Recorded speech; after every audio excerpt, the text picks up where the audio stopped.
le verset qu'on appelle 1 Corinthiens 7, verset. Mon fils, c'est quoi, verset 29, non? Mais le verset 29, venez vous montrer. Voilà, le temps est court, que désormais ceux qui ont des femmes soient comme s'ils n'en ayaient pas. Par exemple, quand ta femme, pardon, laisse-la souvent, va gêner. Parce que si toi, chaque jour, tu veux faire l'amour seulement, tu ne peux pas gêner. Tu vois, tu dois pouvoir souvent gêner et ne pas faire l'amour. Parce que les célibataires ne font pas l'amour. Est-ce que tu vois? Donc c'est un signe. Quand tu te maries, que tu arrêtes de gêner. Pourquoi? Ah bon? Alléluia, ok. Amen. Quand tu arrêtes de gêner, c'est comme si... Quand tu gênes, c'est comme si tu n'es pas marié. Yeah. Moi, le voyage que je fais, c'est le voyage des célibataires. Il n'y a pas longtemps que tu es dans l'année, il n'y a pas longtemps que tu es où ça? Je viens, là encore, quand je m'en vais, je m'en fais encore des trucs la nuit à l'église. Ah oui, d'accord, tu as dit ma femme a accouché. Mais bon, même quand elle n'a pas accouché, j'ai fait ça. Yeah. Continuons. Ceux qui pleurent, comme ne pleurant pas, pleurent, funérailles ou problème, peut te rendre charnel. Tu pleures seulement. Quand tu penses à toi, quand tu penses à toi, les pleurs peuvent te rendre charnel. Et puis, ceux qui se réjouissent, qu'on ne se réjouit pas. Trop de fêtes. Tout est en train de faire fête. Anniversaire de tes voisins. Anniversaire de d'autres. Anniversaire de mariage. Anniversaire de funérailles de papa. Anniversaire de ton premier enfant. Anniversaire, deuxième enfant. Anniversaire, troisième enfant. Sans compter tes frères, leurs enfants, leur anniversaire. Tu es toujours là-bas. Regarde, tu es devenu Chanel. Si, tu vas devenir Chanel. Et tu vas perdre ta place. Faites attention à vous qui vous réjouissez trop là. Toujours en fête. Il n'y a pas une fête que tu rates. Je suis en train de devenir Chanel et tu vas perdre ta place. On va t'arracher ton don. Rien. Il n'y a pas un funérail dans le village, tu ne vas pas. On dit laissez les morts enterrer les morts. C'est Jésus qui a dit ça. Laissez les morts enterrer les morts. Si à ton tour ils ne viennent pas, c'est leur problème. Tu vas pour tes parents proches, tes parents un peu éloignés, ce n'est pas la peine. Tu n'as pas le temps de ça. Et ceux qui achètent comme ne possédant pas, certains d'entre vous, vous voulez changer le micro? Certains d'entre vous, depuis que ta maison est remplie, tu es devenu Chanel. Tu ne gênes plus, tu ne pries pas. Avant, tu étais dans Banco. Dieu vous a fait grâce, vous êtes déménagé dans la chambre salon. Tu as arrêté de prier. Parce que vous êtes arrivé. Maintenant, il y a écrit un placement chez vous. Enfin, on a eu ce qu'on voulait. Donc avant, tu gênais beaucoup, tu priais beaucoup. Maintenant que tu as eu, non, asseyez-vous. Maintenant que tu as possédé là, tu n'as plus envie de gêner. Tu n'as plus envie de faire, tu es devenu Chanel. Parce que tu possèdes. La Bible dit que quelque chose, comme ta maison est remplie, il y a des gens, à cause de ton écran, tu ne peux plus venir au camp. Parce que ta maison est trop belle. Tu aimes t'asseoir dans ton salon pour dire, ah, mon salon. Ah, quel beau salon. Ah, quel beau salon. Et puis quand tu as su dire, mais chérie, on a dit la vérité, Dieu nous a bénis quand même, hein. Il y a la maison comme elle est belle. Et à cause de ça, tu ne veux même plus sortir. Et c'est faux ce que je suis en train de dire. Il y en a, c'est course qui t'a rendu Chanel. Tout le temps à jamais en train de faire achat. Tu n'as plus le temps d'évangéliser. Toujours en train de faire course, en train d'acheter, habits, maquillage. Tu ne vois pas que tu es devenu Chanel. Je suis en train de montrer les choses qui veulent te rendre Chanel là. C'est ça. Donc l'apôtre Paul a dit, faites attention à ces choses-là. Le mariage, funérailles, les réjouissances et le fait d'acheter. Les femmes aiment couche. Il y a une de mes filles qu'on s'est prié pour elle, elle a un marché de 17 millions. Non, 21 millions. Elle a tout pris pour aller faire couche. Elle n'avait pas payé sa dîme même. Elle est partie aux États-Unis. Elle dit, papa, oh. Voilà, il rentre dans Dior. Il sort, il paye ça. Les marques là. Elle dit, non, c'est trop intéressant. Que pardonne-moi, hein. Il a bouffé la dîme, hein. Je n'ai pas dit un mot. Vous, mais disons-nous la vérité, certains d'entre vous, vous êtes Chanel aujourd'hui parce que vous faites toutes les couches. Certains, je vous écoute, on a des programmes. Tu es où? Papa, excuse-moi, hein, comme il y a telle chose, ils m'ont fait les courses. Tout le temps en train de faire courses. Acheter. Ça rend Chanel. Tout ce qui peut occuper ton temps et ton esprit, fais attention à ça. Ça peut te rendre Chanel. J'espère qu'il y a bien détaillé ça pour vous donner. Bien. Il y a des gens, il faut envoyer quelqu'un pour les faire. C'est tellement simple. Fais confiance aux gens. Ou bien il y a des gens, tu te programmes ton temps. Quand tu t'en fais, tu fais pour toi en même temps, puis tu viens. N'est-ce pas? Tu ne vas pas sortir chaque soir, chaque 2 jours pour aller faire achat. À quel moment tu vas évangéliser? Ce que j'ai dit là, c'est la vérité. Certains d'entre vous, vous n'évangélisez pas, vous n'avez pas le temps pour ça, parce que voici ce qui prend votre temps. En bas, voici ce qui prend votre temps. N'est-ce pas?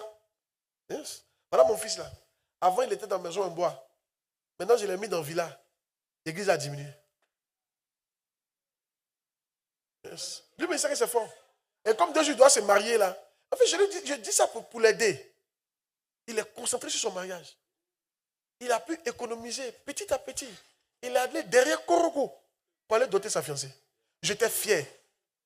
Mais si tu peux faire un tel effort, mais fais le même effort aussi pour l'église. Mais il était concentré sur son mariage. Maria. Tu lui demandes il y a quoi? Il dit il est lourd. Mais il est lourd pourquoi? Parce qu'il pense à son mariage. Où il est là, il pense à elle va venir quand? Elle va venir quand? Sa fiancée ici, non? Où elle n'est pas venue? Elle va venir quand? Donc il est là même là. Il va pour ça s'apprêter. Ça peut le rendre Chanel. Comme ça, tu ne pries plus. Parce que tu es couché, tu l'attends. Et puis on dit que c'est le 16, c'est marié, il compte. On dit le combien? Seigneur, le 16 arrive. Il faut qu'elle vienne. Je brûle. Comme tu as dit, il n'est pas bon que l'homme soit seul. Comme tu as dit, il est mieux se marier que de brûler en enfer. Seigneur, je l'attends. Donc il n'évangélise plus maintenant. Quand il vient aller évangéliser, Satan vient à ses oreilles. Ma fille t'appelle comment? Ma fille, sa fiancée t'appelle comment? Sali. Satan vient. Sali. Oh, il y a son nez, Sali. Et puis il fait comme ça. C'est vrai, Sali. Oh. Ça va, il évangélise plus. Et il vient, il s'assoit maintenant. Asseyez-vous tout le monde, il s'assoit maintenant. Et puis il commence à penser, Sali. Ah, tu vas me faire quoi même? Et puis il prend son numéro. Allô. Quand elle ne décoche pas, elle fait quoi même? Elle ne décoche pas. Et quand elle décoche, Sali. Mais il y a quoi même? Depuis ta part, tu ne décoches pas. Ça va là-bas. Et la journée. Et ton travail là, ça se passe bien. Ah, tu penses au mariage, non? Ah, c'est le 16, hein? Ah, faut bien te préparer. Ça sera un jour puissant, hein? Moi, je chante bois les kungacho là, hein? Oh! Alléluia!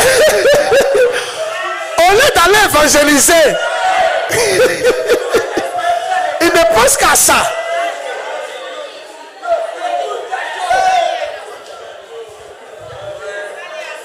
Alléluia! Voilà ici. Lui, quand il s'est marié, mais lui au moins, il évangélisait. Mais lui, c'était chaque matin, très tôt. Il avait trois bouteilles de Kungajo. Il boit un. Son mariage a 2 semaines. Hein. Il boit 2. Il boit 3. Maintenant, c'est pas fini. Il va venir s'asseoir. Là, il va se coucher un peu. Arracher frais dans l'eau. Et il pense qu'il commence à manger. Va dire à quelqu'un, aïe! Il va tuer la fille là ce jour-là. Alléluia!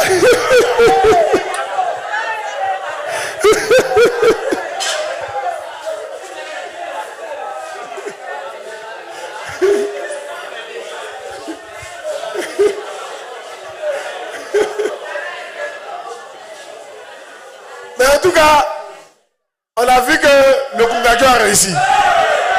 Il a enceinté la fille le même jour. C'était fort.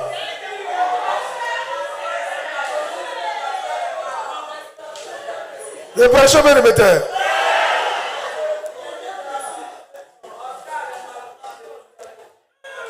Allez dire à Pasteur Antoine, arrête de penser à ça, il va évangéliser. Va évangéliser. Bois les grains. Va évangéliser, tu vas gagner les âmes.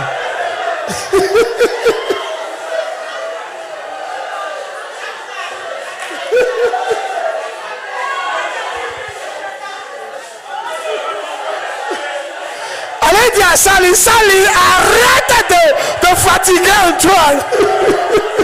Faut dire, laisse-le évangéliser. Allez dire Évariste, comment ça s'appelle sa fiancée là? Ma fille, t'as pas comment? Arrête de penser à Saint-Dieu Évariste. Main est grand, faut lui dire main est grand, main est grand. Va évangéliser. Allez dire à Roger, ta année est grand, arrête de penser à Aïcha, arrête de penser à Aïcha.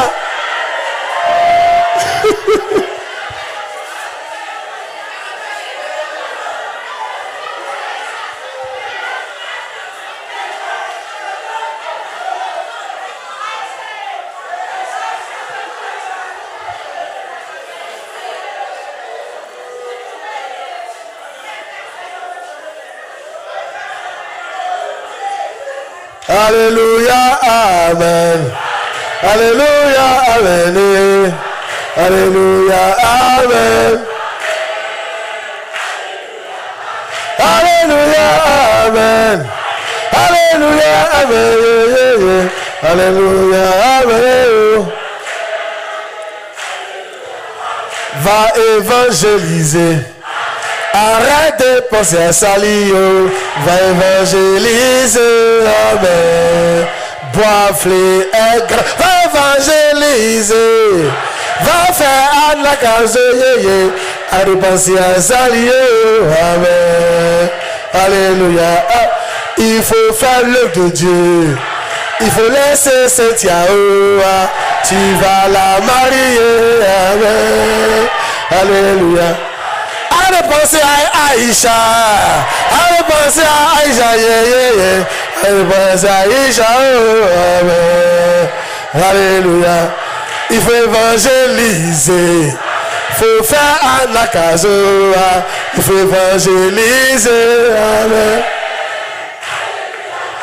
Remplis ton église. Remplis ta cellule. Remplis ton église. Amen. Alléluia, amen. Alléluia. Oh yes. Amen. Va dire à quelqu'un, sois spirituel, cœur. Sois spirituel, oh. Sois spirituel, oh. Arrête de penser. Va dire à quelqu'un, arrête de penser. Arrête de penser, oh. Arrête de penser. Arrête d'acheter. Arrête d'acheter, oh. Va dire quelqu'un, arrête d'acheter. Arrête de pleurer. Arrête de pleurer. Arrête de pleurer, oh. Arrête de pleurer. Il y a quoi? C'est toi qui connais le funérail bien. Voilà. Arrête de pleurer. Arrête de pleurer. Oh. Arrête de pleurer. Arrête d'anniversaire. Arrête d'anniversaire. Oh. Arrête d'anniversaire. Anniversaire de dot. Anniversaire de funérailles. Anniversaire de ton cousin. Amen. Arrête ces sciences-là. Y'a quoi même. Oh. Y'a quoi même. On peut pas faire anniversaire et ne pas te voir là-bas. Oh. Y'a quoi mon frère. Oh. Amen. Alléluia. Anniversaire de dot. Anniversaire de funérailles. Anniversaire de fiançailles. Amen. Alléluia. Anniversaire de ton frère. Anniversaire de cousin. Oh. Anniversaire de grand-père. Amen. Alléluia. Va dire à quelqu'un, tu exagères. Tu exagères. Oh. Tu exagères. Va dire encore. Oh, tu es sage. Oh, tu es sage. Oh, tu es sage.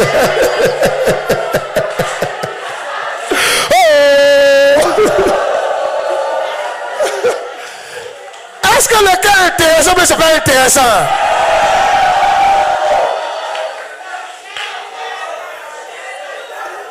Alléluia. Soyez bénis. Asseyez-vous dans la présence du Seigneur. Amen.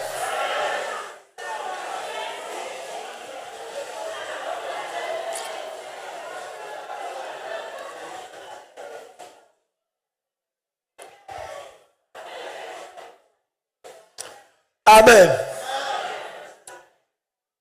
Quelqu'un qui est spirituel, qu'est-ce qu'il fait? On dit, qu'est-ce qu'il fait? Pour devenir spirituel, qu'est-ce qu'il faut faire? Il faut te préparer au jugement après la mort. C'est pas ça? Donc, pour devenir spirituel, il faut écouter le prophète que Dieu t'a donné et la Bible. Sinon, tu n'as pas devenu spirituel. Il faut écouter le prophète que Dieu t'a donné et la Bible. Luc 16, verset 31. Luc 16, verset 31.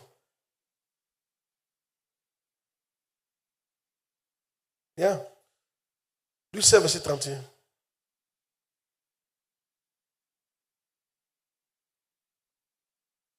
Suivez.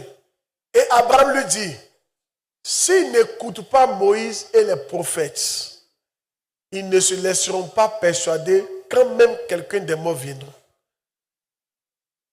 Le riche était charnel.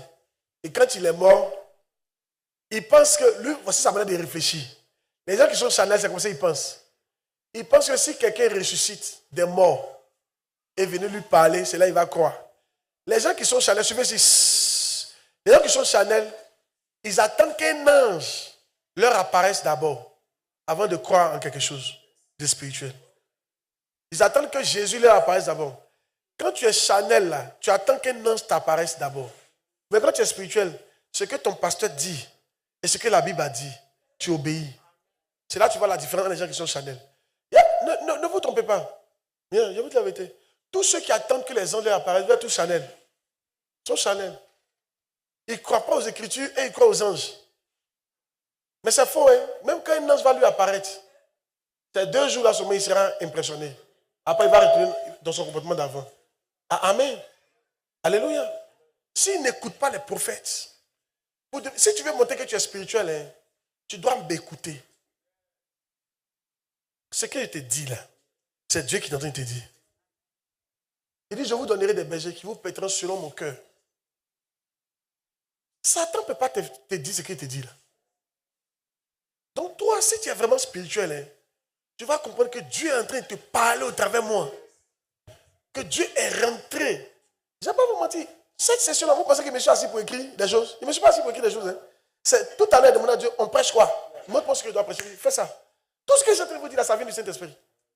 Jésus depuis me donne les versets, fais ça, fais ça, fais ça, fais ça. Il m'a donné une ligne de conduite. Ah oui. Et tu dois croire en ça. Yes. Tu dois devenir spirituel. Sinon, tu vas perdre ta place. Si tu n'écoutes pas ton berger, tu vas perdre ta place. Si tu n'écoutes pas la parole de Dieu, tu vas perdre ta place. Je te dis la vérité. Oh non, laissez. Moi, j'attends un ange, je vais venir me parler. Certainement, c'était, tu vas voir. Parce que le fait qu'il ait suggéré ça, c'est sa manière de penser. Qui comprend ça? Le riche là, c'est comme ça lui aussi il pensait quand il était vivant. Il s'est dit que cette affaire-ci c'est vrai, un ange va m'apparaître. Ou bien Dieu va m'apparaître. Il y a plein qui pensent comme ça. Que si c'est vrai, Dieu va m'apparaître. Mon frère, Dieu parle par sa parole. Et il parle par ses prophètes. Dieu se dit, si tu n'écoutes pas sa parole et ses prophètes, c'est que tu ne vas pas l'écouter. Ce n'est pas la peine. Dieu ne va pas venir t'apparaître. Depuis tu attends que Dieu t'apparaisse, il t'est apparu. Hein? Parce qu'il te parle au travers de nous. Et si tu ne nous écoutes pas, Dieu suppose que tu es charnel. Yes. Il faut arrêter de penser que non, que quelqu'un va venir te dire. Ce que je vous dis là, personne ne va venir vous dire ça. C'est pour ça que je vous dis. Il faut me croire. Oh yes. Sinon tu vas perdre ta place. Tu vas perdre ta place. Amen. Qui sait qu'il y a beaucoup de choses, il a dit à certaines personnes de faire, ils n'ont pas fait. Et puis ça leur a coûté beaucoup de choses. Si. Ça lui a coûté beaucoup de choses. Quand je parle de ça, je ne parle pas de ça pour ramener le sujet. Ça ne me dit pas grand-chose. Bon, Dieu va faire, ils vont s'en sortir. Mais je suis en train de dire ça pour que maintenant, toi à qui je parle aujourd'hui d'une nouvelle affaire, tu puisses écouter. Si tu n'écoutes pas, quand aujourd'hui je te parlais de paie-le, un camp national, où on dit utile-le ou paie-le, tu ne penses pas que Dieu est en train de t'avertir que si tu ne te mets pas à la tâche, tu vas perdre ta place? Il est en train de te parler. Et il rentre dans tous les détails pour t'expliquer. Tu vas perdre ta place, tu vas perdre ton foyer, tu vas perdre ton étoile, tu vas perdre ta grâce, tu vas perdre ton avenir. Si tu continues comme ça. En fait, il nous montre comment faire. Donc, il faut que tu m'écoutes. Celui qui est spirituel écoute son pasteur. Je vais vous dire, la Bible, c'est le Seigneur, ma fille. Au commencement, même le verset, au commencement était la parole. La parole était avec Dieu. Et la parole était Dieu. Au final. La parole est Dieu. Donc les Écritures, là, quand on dit ça, c'est Dieu qui te parle comme ça. On peut dire, donc, il faut être spirituel. Il y a un qui m'a dit, il dit, surtout quand tu as ton père spirituel, surtout quand vous êtes à moi, vous pouvez négliger, vous pouvez ne pas écouter les autres pasteurs, mais en ce qui me concerne. Dieu va toujours passer par moi pour te parler. Parce que je suis le berger que Dieu t'a donné. Si Dieu ne te parle pas par moi, on n'a qu'à te parler par qui? Tu peux mépriser la parole des autres pasteurs, entre griffes. Mais quand il s'agit de moi, tu dois dire non, non, non. Il y a un gars qui a dit comme ça, il dit lui son pasteur et son prophète en même temps. Il dit même quand son pasteur suggère. Non, asseyez-vous, asseyez-vous. Asseyez-vous, merci. Asseyez-vous. Tu te lèves quand je m'adresse à toi pendant un temps. S'il reste longtemps, chaque fois vous levez comme ça, alléluia. Il n'y a pas d'écran, ok? Il n'y a pas d'écran, les autres devraient passer, vous. Soyez bénis. Ceux qui sont derrière, ils se lèvent parce que ça ne gêne pas ceux qui sont devant. Amen. Hein? Il dit, lui, même quand son pasteur suggère quelque chose, ça veut dire qu'il faut faire. Il y a un ami qui connaît, il était depuis son pasteur lui a dit, est-ce que tu fais le H24 chez toi? Il dit, prière 24h24. Est-ce que tu fais ça?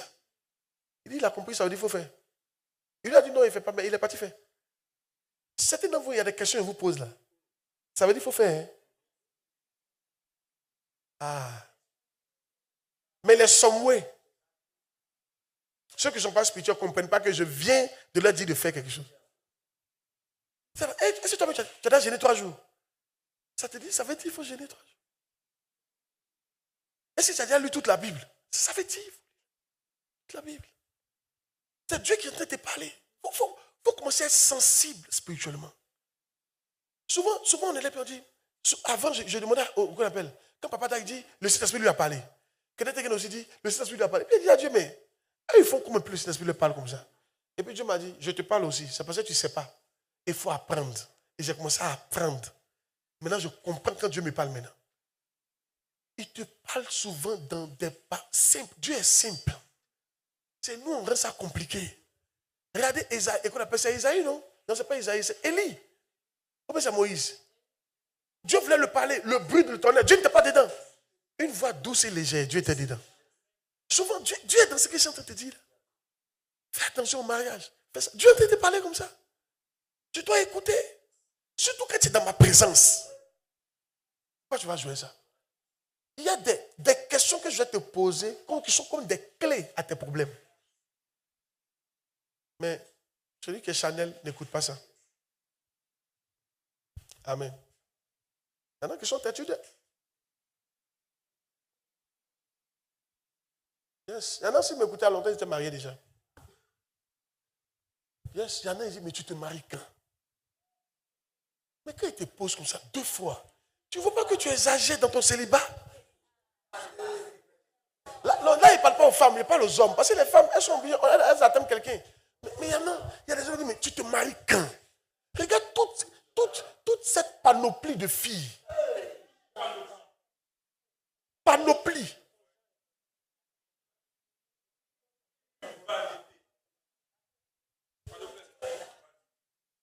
Non, il y a des gens, je connais un monsieur comme ça. Aïe! Je suis venu le trouver dans l'église. Il était déjà en âge de se marier, un vieux. Il avait déjà chez lui, il avait déjà sa maison, sa voiture. Il ne se mariait pas. On ne sait pas. D'après lui, il y avait une fille là, Dieu dit c'est sa femme. La fille a dit, quand j'étais ici, je voulais de lui là. Il me méprisait. Maintenant qu'il voit que je brille, c'est venu de moi. Moi, je ne suis pas dans ça. Il dit c'est sa femme pion. Elle dit, ok, on va voir. Il est derrière elle. La fille, elle a les gens, elle. Il s'en fout. Elle est partie en Europe, elle a fait enfant. Jusqu'à présent, elle n'est pas encore mariée. Il a vieilli. Imagine comment il est en train d'être vieux. Aujourd'hui, ça fait au moins 14 ans. Et il est seul. Tu vas te marier jusqu'à quand? Tu vas te marier. Cherche une jeune fille, tu vas te marier. Non, il n'est pas ici ce dont il parle. Mais je veux dire que il y a des gens. Non. En fait, peut-être que c'est le mariage. C'est pas que tu n'es pas marié que tu es bloqué. C'est parce que tu n'es pas marié que tu n'évolues pas. Il y a toujours une différence. Un monsieur qui n'est pas marié puis un monsieur qui est marié. Ça se sent même dans l'odeur des habits. Oui. Les hommes sans femmes sentent. Les hommes qui ne sont pas mariés là, ils sentent. C'est vrai. Ils sont somewhere. Non, parce que pour laver tes habits, c'est dur. C'est compliqué. Il n'y a pas quelqu'un qui est là pour arranger la maison. Il faut te marier. Tu cherches quoi?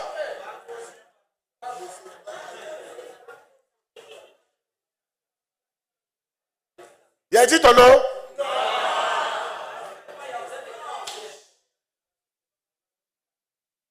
Ah ouais, c'est dit à tout ça, ma fille, c'est tout, c'est un ensemble. C'est un package. Amen. Devenez spirituel, vous avez compris? Apprenez là d'entendre la parole quand Dieu te parle. Reçois ça au nom de Jésus de Nazareth. Quelqu'un n'a pas dit amen. Reçois ça au nom de Jésus-Christ. Souvent même, hier, il a dit, mais qu'est-ce que tu penses de ta soeur? Tu ne vois pas que Dieu vient de te parler. Tu es allé vers la soeur là. Mais celui qui n'est pas spirituel va dire, oh, il a juste pensé, il a juste parlé comme ça. Si tu n'es pas encore marié, ne baisse pas, il ne parle pas de toi. Amen. Ils sont en train de prêcher, ça vient de mon esprit qui prêche.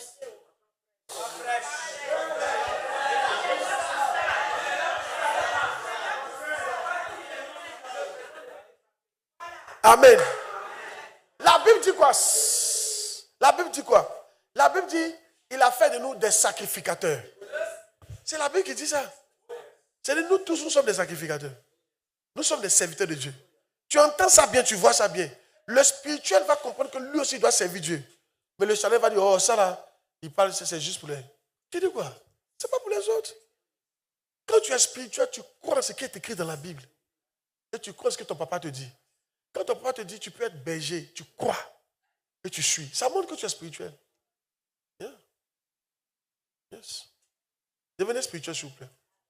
Et écoutez, moi, si tu veux me convaincre, il faut me montrer une écriture. Une fois que c'est écrit, je sais que Dieu a parlé. J'ai aucun doute. Une fois que c'est écrit, c'est ce que j'ai enseigné le vendredi dernier. Les prophéties, là, on trie. Mais la parole de Dieu, on ne trie pas. Les prophéties, pourquoi on trie dans les prophéties? Parce qu'en prophétisant, l'homme peut même polluer dedans. C'est pour ça qu'on trie. Mais la parole de Dieu, là, il n'y a pas pour l'homme dedans. Elle est éprouvée 7 fois. Elle est pure. La Bible que vous voyez là, elle est 100% Dieu.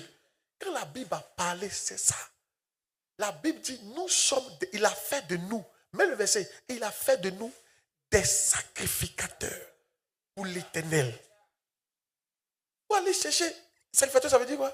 C'était les serviteurs de Dieu dans le temple. Nous tous, nous sommes des sacrificateurs. Nous tous. Une fois que tu es né de nouveau, Dieu a fait de toi un sacrificateur. Et tu dois accepter ça. Même si tu n'es pas allé à l'école. Comment je peux être un sacrificateur? C'est d'abord d'accepter ça et maintenant Dieu va te montrer comment tu peux faire ça. Voici Madame Guida. Je bénis ma fille là. Elle n'est pas allée.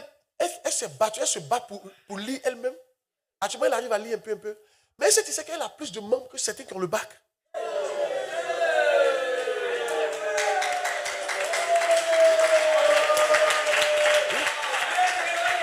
je suis en train de vous dire que vous pouvez faire quoi? Regarde, elle était parmi les gens qui ont réussi. Elle, je n'étais pas obligé de mettre la pression pour que ses enfants viennent. Elle m'a dit, papa, tu as dit telle personne, j'ai eu. Elle a eu plus. Si. Et je ne sais pas comment elle fait, mais elle arrive à gérer son peuple. Elle a une certaine aura. Elle m'a dit, papa, bientôt, on va déménager. Nous-mêmes, on va louer le coin. Seulement, on demande seulement caution. J'ai dit, il n'y a pas de problème. Je ne sais pas si elle m'a dit que quelqu'un même veut compléter caution. Elle a des enfants. Ils n'ont pas l'argent à mettre les clés là-bas. Des enfants qui sont prêts à soutenir. Je ne sais pas comment elle fait son œuvre là. Et dans le même coin. Dieu merci que maintenant son mari, ils ont commencé à le soutenir. Je lui ai dit, mais lui, il fait comment? Elle n'est pas dans l'école. Mais elle est en train de faire une œuvre extraordinaire. Et à ces points, il n'y a même pas longtemps qu'elle a commencé. Mais ces points sont bien. Pendant que d'autres sont là. Ils savent lire jusqu'à ils savent lire en anglais.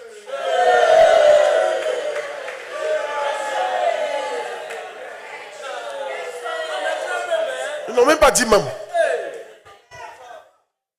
Yes. Mais pourquoi? Parce qu'elle a cru. Elle m'a dit, papa, je vais servir Dieu, j'ai l'amour. Il a dit, si tu as l'amour, c'est que tu as appelé. Elle dit, papa, c'est vrai. Il dit, oui. Elle dit, ok, je suis prête. Elle a accepté la parole du prophète. Et aujourd'hui, elle fait des merveilles. Et son église est très jeune.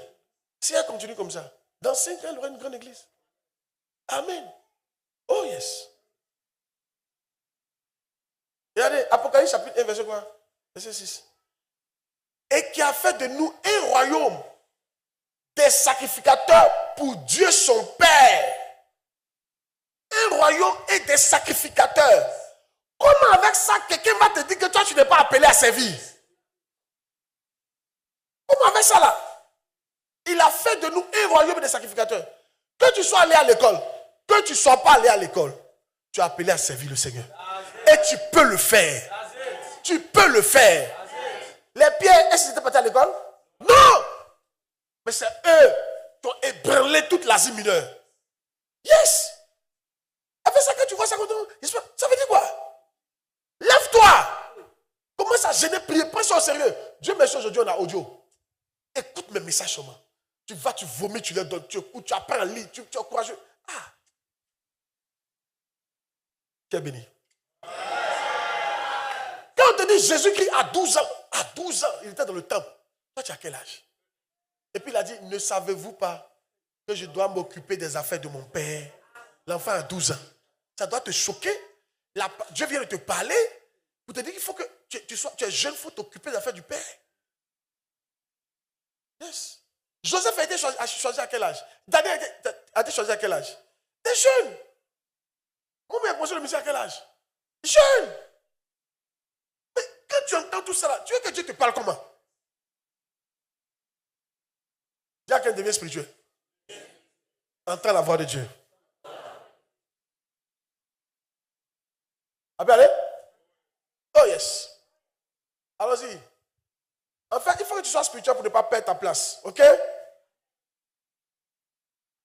Oh yes.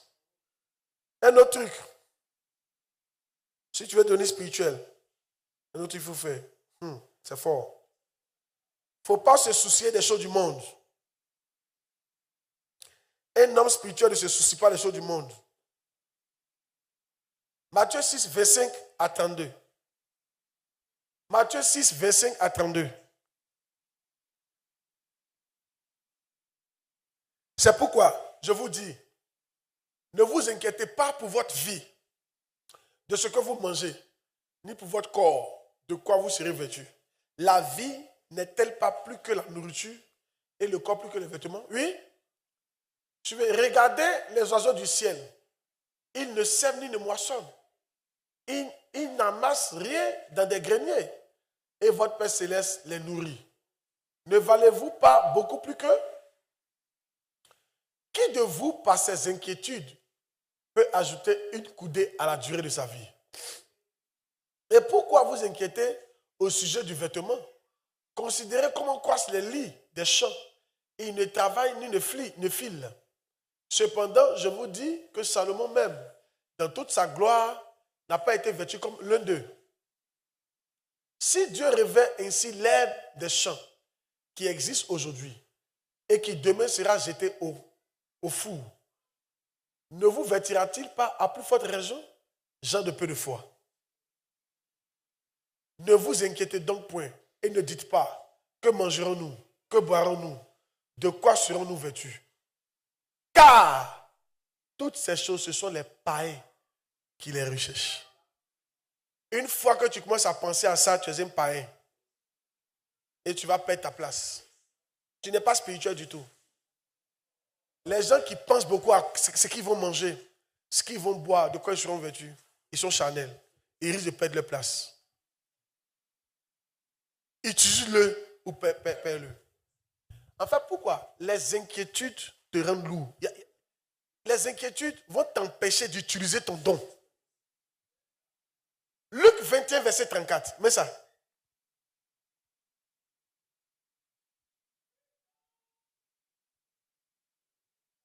Oh yes!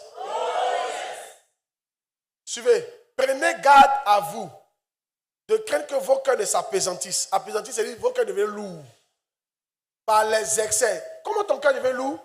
Par les excès du manger du bois et par les soucis de la vie. Luc 21, verset 34. Change de verge. Qu'est-ce que notre version dit? Oui. C'est une autre version qui est là. Prenez garde à vous-même de peur que vos cœurs ne soient appesantis par la gourmandise et l'ivrognerie et par les soucis de la vie. C'est la même chose. Change de version encore. Quoi encore? Attention, tu as vu? Attention. Ne passez pas tout votre temps à faire la fête. Ça, c'est une version qui est puissante. Oh yes!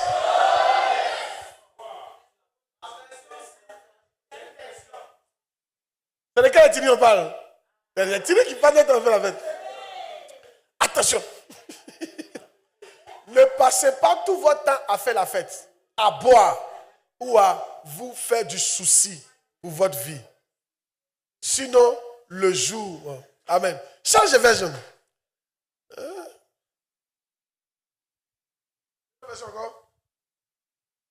Il dit quoi? Voilà, tracasser, voilà. Donc, prenez garde à vous-même pour que vos esprits... Voilà, vous voyez, ça c'est pas mal. Pour que vos esprits ne s'alourdissent pas à force de trop bien manger, trop boire et vous tracasser pour les choses de la vie. Vos esprits ne s'alourdissent pas. Pourquoi? Quand il m'a dit il est devenu lourd, là, lui il pensait à une attaque. Ce n'est pas attaque. Il a commencé à trop se soucier de son mariage, des choses de la vie. Et ça l'a rendu lourd. Ça a alourdi son esprit. Qui sait que quand tu es lourd, tu ne peux rien faire? Vous pensez que Satan vous aime. Et puis il vient à ton oreille, il pense. Ah, tu n'as même pas de voiture, il y a l'autre et la voiture. C'est parce qu'il t'aime quand il fait ça. Regarde ton âge, tu n'es pas encore marié, elle est mariée. Regarde ton âge, il y a où tu vis. Toi, en temps normal, tu dois vivre à Cocody, mais il y a où tu es. Toi, en temps normal, c'est toi, tu dois prendre Goro. Et tu dois avoir ta propre voiture, yad. Et toi, tu es là, bête que tu es. C'est vrai, c'est vrai, c'est vrai. Et tu deviens lourd. L'heure d'évaluation arrive, tu ne peux plus partir. Tu es découragé. Tu t'es alourdi. L'heure de faire la cellule, tu ne peux plus partir. Tu t'es alourdi. L'envie de servir Dieu quitte. Tu deviens lourd. Les inquiétudes te rendent lourd. C'est pour ça que Jésus dit de ne pas s'inquiéter. Quand tu es inquiet, Dieu ne peut rien faire avec toi. Si tu me vois travailler avec moi, c'est pour ça que je ne m'inquiète pas. Les gens qui ne s'inquiètent pas travaillent beaucoup. Ils ne s'inquiètent pas. Ils ne s'inquiètent pas. Je ne m'inquiète ni de mon lendemain. Écoutez, je m'en fous s'il n'y a pas de maison. C'est choquant de dire ça, non? Je m'en fous de ça. J'aurai une maison, mais je m'en fous de ça. Je n'ai pas besoin de mes enfants. Mon papa ne m'a pas laissé maison. C'est ça que vous ne comprenez pas là. Tu es arrivé où tu es là, tes parents t'ont rien laissé. Et tu ne crois pas que si toi aussi tu laisses rien à tes enfants, Dieu va faire de quelqu'un? Est-ce que tu comprends ce que ça veut dire? Toi, tes parents t'ont rien laissé. Malgré ça, Dieu t'a soutenu. Et aujourd'hui, tu as un certain niveau de la vie. Tu ne peux pas te dire dans ta tête, pour ne pas te soucier quoi. Je n'ai pas dit d'être inconscient. Mais à force de te soucier, tu ne prends même pas soin de ton toi-même, ton âme. Tu t'en fous de faire l'œuvre de Dieu, tu t'en fous de te bâtir une maison dans le ciel. Parce que tu es en train de te battre pour tes enfants. Moi, je connais des gens, quand ils sont morts, leur papa est mort, même deux mois plus tard, ils ont vendu toutes les maisons. Pourquoi tu vas servir Dieu pour que tes enfants soient intelligents? Vrai ou faux, ma fille? Mais c'est être bête. Très bête. Une maison bien placée, hein? Vous n'allez pas prendre location, c'est pas mieux? Mais des gens, trucs. Ils ont vendu une maison, ils ont partagé chacun 50 millions, 60 millions. Et quand c'était fini, oui, il n'y a pas un qui peut payer maison. Quoi. Mais ils ne peuvent même pas louer la maison. Ils ont tout perdu. C'est du travail de 40 ans de leur papa. C'est fini en 2 semaines. Yeah. Restez là. Je suis en train de vous expliquer que Satan vous blague. Ou bien, non, toi tu n'as pas l'argent. Mais moi, c'est ce qui m'a aidé. J'ai passé mon temps sans avoir compte bancaire. Donc j'ai vu que je vis sans ça. Donc je peux vivre sans ça. Arrêtez de penser à ça. Si. Mais attends, si jusque-là tu n'as pas l'argent et tu vis, donc on peut vivre sans l'argent? Donc lève ta tête dessus. Ça t'a chopé pour ne rien. Lève ta tête dessus. Et commence à servir Dieu. Le temps de l'argent va venir. N'alourdis pas ton esprit par des pensées vaines. Les inquiétudes. On dit celle qui n'est pas mariée s'inquiète de comment plaire à Dieu. Il y a des types d'inquiétudes qui doivent te concerner. Qu'est-ce que je peux faire pour plaire à Dieu? Cette semaine-là, mon programme, non. Demandez à ma secrétaire. Chaque fois, on fait réunion pour mon programme. Je change seulement le programme. Quand je vois que mon programme est un peu vide, je dis non, c'est pas normal. Viens. Ici, il y a prié pour telle personne. Comme pour lui, on ne prie plus. Il faut qu'on mette quelqu'un d'autre là-bas. C'est-à-dire, je ne laisse jamais le vide. Il faut que je m'occupe. Il faut que je pense comment il doit faire l'œuvre de Dieu. That's it. Mais je peux penser comme ça parce que je n'ai pas d'autres inquiétudes. Mon esprit n'est pas lourd. Je ne m'inquiète pas de ce que je vais manger, de ce que je vais boire, de ce que mes enfants vont avoir demain. Je crois que Dieu va prendre soin. Arrête de penser.